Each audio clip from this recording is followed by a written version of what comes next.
menjelaskan mengenai penelitian kualitatif terkait subjek, instrumen penelitian, teknik pengumpulan, serta analisis data, di mana materi yang pertama yaitu tentang subjek. Pengertian subjek secara bahasa artinya pokok pembahasan, pokok pembicaraan, pokok kalimat, pelaku, mata pelajaran, tempat, orang ataupun benda yang diteliti. Sedangkan menurut KBBI, subjek adalah sesuatu yang diperbincangkan, didiskusikan, dikaji, dan diteliti. Sedangkan secara terminologi, Suharsimi Arikunto mengatakan bahwasanya subjek penelitian adalah benda, hal, atau orang, tempat, data untuk variabel penelitian melekat dan dipermasalahkan. Adapun Saifuddin Anwar mendefinisikan bahwasanya subjek penelitian adalah sumber utama data penelitian, yakni yang memiliki data terkait variabel-variabel yang diteliti. Nah, dari semua definisi tersebut mengenai subjek penelitian, maka dapat disimpulkan bahwasanya subjek penelitian ialah segala sesuatu baik berupa manusia, organisasi, benda yang keadaannya dapat diteliti. Dengan demikian, subjek penelitian adalah segala sesuatu yang di dalamnya terkandung objek atau variabel penelitian. Selanjutnya, mengenai cara menentukan subjek penelitian. Dalam penelitian kualitatif, penelitian subjek dapat menggunakan criterion based selection yang didasarkan pada asumsi bahwasanya subjek tersebut sebagai aktor dalam tema penelitian yang diajukan. Selain itu, dalam penentuan informan dapat digunakan model snowball sampling. Metode ini digunakan untuk memperluas subjek penelitian. Adapun cara yang digunakan dalam menentukan informal dalam penelitian yang dijelaskan oleh Sugiono, yakni dengan jalan peneliti memasuki situs sosial tertentu, melakukan observasi dan wawancara kepada orang yang dipandang tahu mengenai situs sosial tersebut. Cara yang bisa ditempuh untuk menentukan informan ada dua cara, yakni melalui keterangan orang yang berwenang. Maksudnya, cara ini dapat dilakukan dengan formal, melalui pemerintah, maupun secara informal, melalui pemimpin masyarakat. Namun perlu dijajaki pula jangan sampai terjadi informan yang disodorkan itu berperan ganda, misalnya sebagai pegawai lurah dan sebagai informan pembantu peneliti yang mungkin juga ditugaskan untuk memata-matai peneliti. Yang kedua, melalui wawancara pendahuluan. Dalam wawancara ini, peneliti menilai berdasarkan persyaratan yang telah disinggung di depan. Selanjutnya, mengenai syarat sebagai subjek penelitian. Ada persyaratan tertentu yang harus dimiliki untuk layak ditetapkan sebagai informan, yakni ada 5 persyaratan, yaitu yang pertama, orang tersebut harus jujur dan dapat dipercaya. Yang kedua, orang tersebut memiliki kepatuhan terhadap peraturan. Yang ketiga, orangnya suka berbicara, bukan orang yang susah berbicara, apalagi pendiam. Yang keempat, orang tersebut bukan termasuk anggota salah satu kelompok yang bertikai dalam latar penelitian. Dan yang kelima, orangnya memiliki pandangan tertentu tentang peristiwa yang terjadi. Selanjutnya, macam-macam subjek penelitian. Subjek penelitian terdiri dari 2 jenis, yakni subjek primer dan subjek sekunder. Subjek primer adalah mereka yang tergolong sebagai pelaku utama yang dijadikan penelitian. Sementara subjek sekunder adalah mereka yang hanya sebagai pelaku pendukung terhadap pelaku utama yang diteliti. Nah, dalam praktik penelitian, subjek primer adalah yang menjadi incaran peneliti yang pertama dan utama. Subjek sekunder hanya sebagai tambahan atau pendukung. Maka seseorang yang meneliti harus sebisa mungkin mampu mendeteksi antara subjek primer atau subjek sekunder agar penelitian yang dilakukan tepat sasaran sesuai dengan maksud dan tujuan yang dilakukan. Baik, bismillahirrahmanirrahim. Selanjutnya saya akan menjelaskan instrumen penelitian kualitatif. Perkenalkan, saya Maulana Anjaribowo. Saya ingin lanjutkan presentasi instrumen penelitian kualitatif. Ya, langsung saja. Sebelumnya kita cari tahu dulu apa sih yang dimaksud dengan instrumen penelitian. Nah, jadi instrumen penelitian adalah suatu alat yang memenuhi persyaratan akademis sehingga dapat dipergunakan sebagai alat untuk mengukur suatu objek ukur untuk atau mengumpulkan data mengenai suatu variabel. Nah, jadi instrumen ini dapat berbentuk tes dan juga dapat berbentuk non-tes. Nah, jadi ada dua. Jadi instrumen penelitian ini dapat berbentuk tes dan juga non-tes. Nah, dapat kita simpulkan instrumen penelitian adalah alat yang digunakan untuk mendapatkan data penelitian sebagai langkah untuk menemukan hasil atau kesimpulan dari penelitian dengan tidak meninggalkan kriteria pembuatan instrumen yang baik. Nah, jadi kita dapat pahamilah instrumen penelitian adalah alat untuk mengukur suatu variabel. Alatnya dapat berbentuk tes dan juga dapat berbentuk non-tes. Selanjutnya kita masuk ke jenis-jenis instrumen penelitian. Nah, instrumen dalam sebuah penelitian dibedakan menjadi dua, yaitu bentuk tes dan juga non-tes. Instrumen tes itu terdiri ya dari tes itu, Bang. Ada tes psikolog dan tes non-psikologis. Sedangkan instrumen yang non-tes nih terdiri dari angket atau kuesioner, interview atau wawancara, observasi atau pengamatan. Nah, jadi angket, interview atau wawancara observasi itu adalah termasuk dalam instrumen non-tes. Jadi ada dua tadi, tes dan non-tes. Kalau tes itu ya tes, Bang. Kalau non-tes tuh seperti angket, wawancara, observasi atau pengamatan. Nah, itu non-tes. Nah, itu tadi jenis-jenis instrumen penelitian. Selanjutnya kita masuk ke penggunaan instrumen pada jenis penelitian kualitatif. Nah, jadi instrumen jenis penelitian kualitatif ini menggunakan instrumen apa? Di sini kita akan bahas. Menurut Ulpatin, penelitian kualitatif dalam mengumpulkan data dapat kita gunakan instrumen wawancara. Nah, jadi wawancara ini tadi termasuk dalam instrumen non-tes.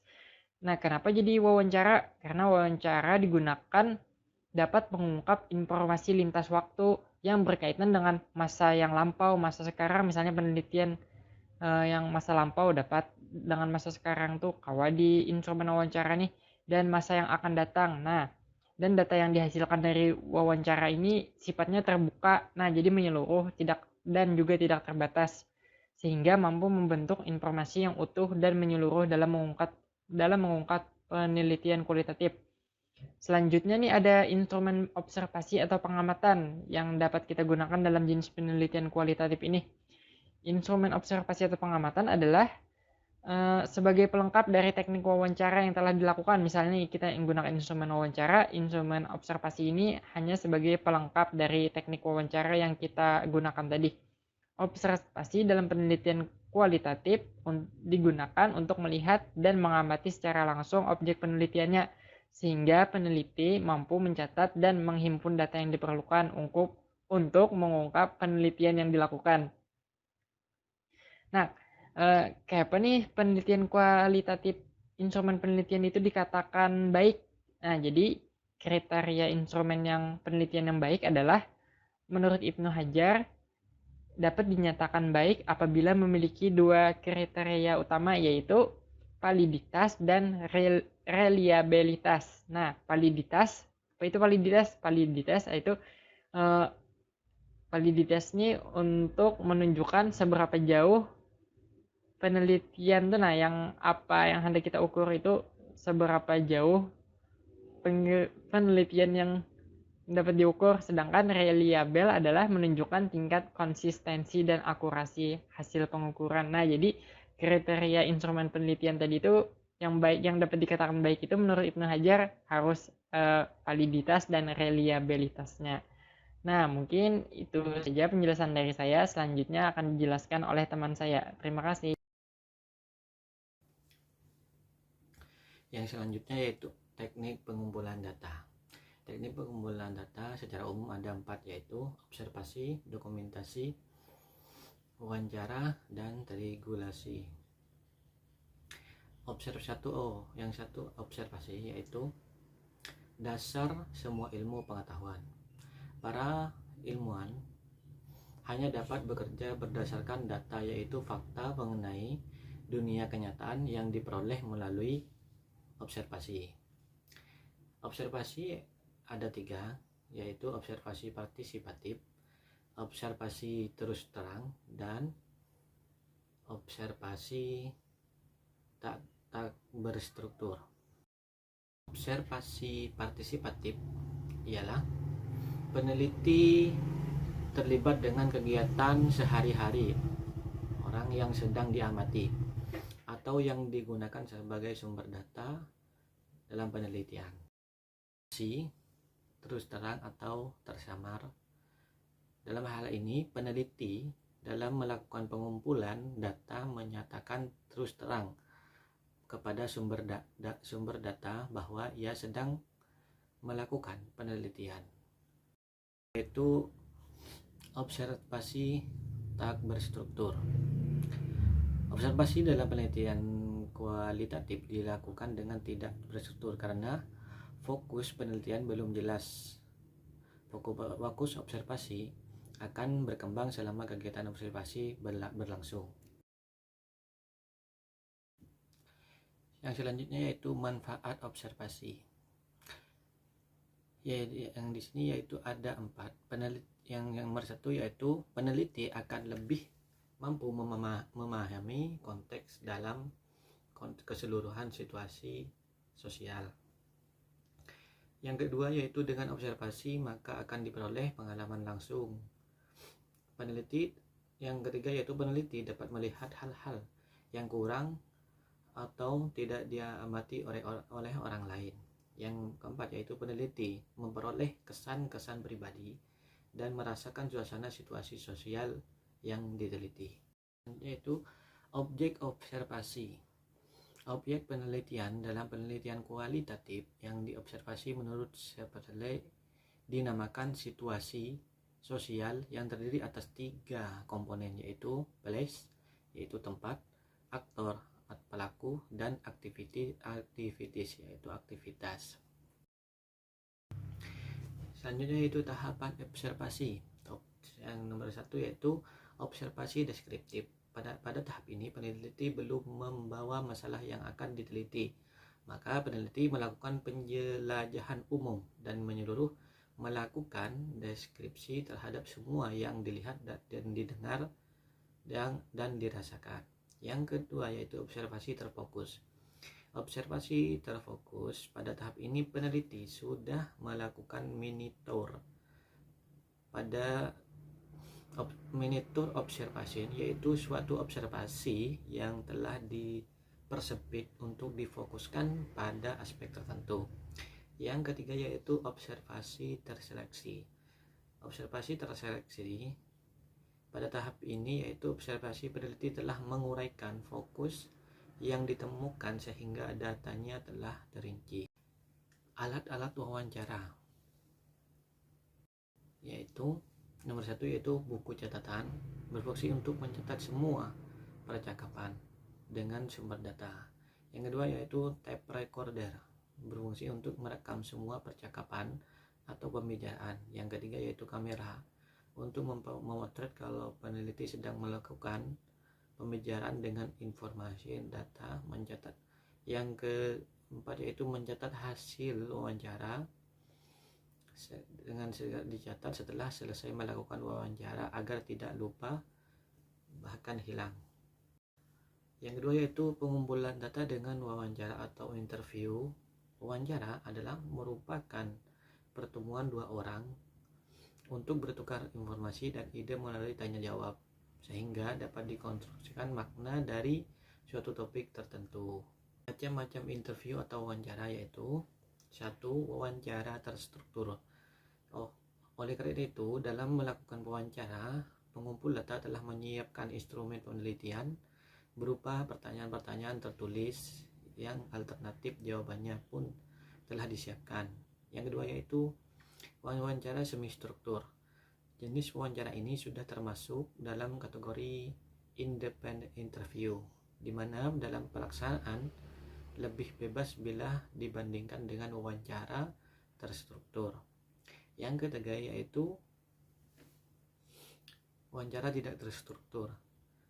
Dalam wawancara tidak terstruktur ini yaitu wawancara yang bebas, di mana peneliti tidak menggunakan pedoman wawancara yang telah tersusun secara sistematis dan lengkap untuk pengumpulan datanya. Selanjutnya yaitu langkah-langkah wawancara. Nomor 1 yaitu menetapkan kepada siapa wawancara itu akan dilakukan. Yang kedua yaitu menyiapkan pokok-pokok masalah yang akan menjadi bahan pembicaraan. Yang ketiga yaitu mengawali atau membuka alur wawancara. Yang keempat yaitu melangsungkan alur wawancara. Yang kelima yaitu mengonfirmasikan ikhtisar hasil wawancara dan mengakhirinya. Yang keenam yaitu menuliskan hasil wawancara ke dalam catatan lapangan. Yang keenam yaitu mengidentifikasi tindak lanjut hasil wawancara yang telah diperoleh. Yang selanjutnya yaitu teknik pengumpulan data dengan dokumen. Studi dokumen merupakan pelengkap dari penggunaan metode observasi dan wawancara dalam penelitian kualitatif. Hasil penelitian juga akan semakin kredibel apabila didukung oleh foto-foto atau karya tulis akademik dan seni yang telah ada. Yang keempat yaitu teknik pengumpulan data triangulasi. Dalam teknik pengumpulan data, triangulasi diartikan sebagai teknik pengumpulan data yang bersifat menggabungkan dari berbagai teknik pengumpulan data dan sumber data yang telah ada. Ya, di sini saya Mutia Maulidasari yang akan melanjutkan penjelasan mengenai teknik analisa data kualitatif. Nah, yang pertama saya akan menjelaskan mengenai pengertian analisa data kualitatif. Nah, yang pertama, analisa data berasal dari gabungan dari dua buah kata, yaitu analisis dan data. Nah, untuk pengertian analisis merupakan evaluasi dari sebuah situasi, dari sebuah permasalahan yang dibahas, lalu termasuk di dalamnya peninjauan dari berbagai aspek dan sudut pandang. Nah, sedangkan data adalah fakta atau bagian dari fakta yang mengandung arti yang dihubungkan dengan kenyataan, simbol-simbol, gambar-gambar, kata-kata, angka-angka, atau huruf-huruf yang menunjukkan suatu ide, objek, kondisi, atau situasi. Nah, untuk pengertian analisa datanya adalah proses mencari dan menyusun secara sistematis data yang diperoleh dari hasil wawancara, catatan lapangan, dan dokumentasi. Nah, lalu untuk pengertian analisa data kualitatif menurut Bogdan dan Bigland adalah upaya yang dilakukan dengan jalan bekerja dengan data, mengorganisasikan data, memilah-milahnya menjadi satuan yang dapat dikelola, mensintesiskannya, lalu mencari dan menemukan pola, lalu menemukan apa yang penting dan apa yang dipelajari, dan kemudian memutuskan apa yang dapat diceritakan kepada orang lain. Nah, lalu analisa data kualitatif menurut Seiden adalah yang pertama, mencatat yang menghasilkan catatan lapangan. Nah, dengan hal itu diberi kode agar sumber datanya tetap dapat ditelusuri. Lalu yang kedua, mengumpulkan, memilah-milah, mengklasifikasikan, mensintesiskan, dan membuat ikhtisar dan membuat indeksnya. Lalu yang ketiga, berpikir. Berpikir dengan jalan membuat agar kategori data itu mempunyai makna, mencari dan menemukan pola, lalu hubungan-hubungan dan membuat temuan-temuan umum. Lalu pembahasan yang kedua ada model analisa data kualitatif. Nah, ada beberapa model dalam analisa data pada penelitian kualitatif. Yang pertama ada metode perbandingan tetap, lalu kategori data sintesisasi, dan diakhiri dengan menyusun hipotesis kerja. Nah, yang pertama ada reduksi data. Nah, reduksi data terdapat identifikasi satuan dan sesudah satuan diperoleh langkah berikutnya yaitu membuat coding. Lalu untuk kategorisasi data, menyusun kategori dan setiap kategori dan diberi nama yang disebut label. Yang ketiga ada sintesisasi. Nah, mensintesis berarti mencari kaitan antara satu kategori dengan kategori lainnya. Lalu kaitan satu kategori dengan kategori lainnya diberi nama atau label lagi. Nah, menyusun hipotesis kerja, hal ini dilakukan dengan jalan merumuskan suatu pernyataan yang profesional. Hipotesis kerja ini sudah merupakan teori substantif, yaitu teori yang berasal dan masih terkait dengan data. Nah, hipotesis kerja itu hendaknya terkait dan sekaligus menjawab pertanyaan penelitian. Nah, yang ketiga ada analisis data model Spradley. Nah, analisis data menurut model ini memanfaatkan adanya apa yang dinamakan hubungan semantik. Nah, maksud dari hubungan semantik yaitu sewaktu mengadakan analisis data, analisis itu perlu menggunakan acuan hubungan semantik. Nah, hubungan semantik ini dikaitkan dengan masalah penelitian. Lalu ada analisis data kualitatif model Miles dan Huberman. Nah, mereka mengemukakan bahwa aktivitas dalam analisis data kualitatif dilakukan secara interaktif dan berlangsung secara terus-menerus sampai tuntas sehingga datanya jenuh. Nah, ukuran kejenuhan data ditandai dengan tidak diperolehnya data yang baru lagi.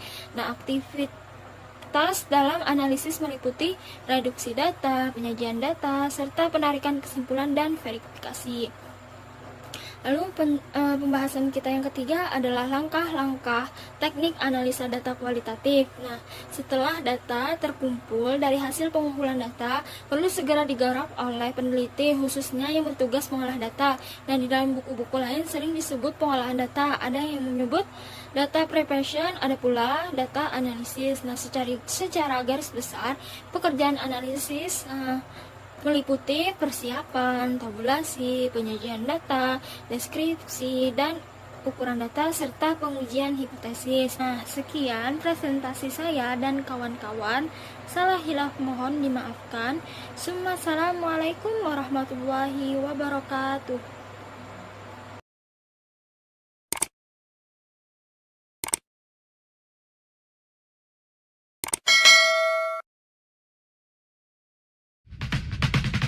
Give 'em prayer hands, say what's up America. Half of you should know me, right?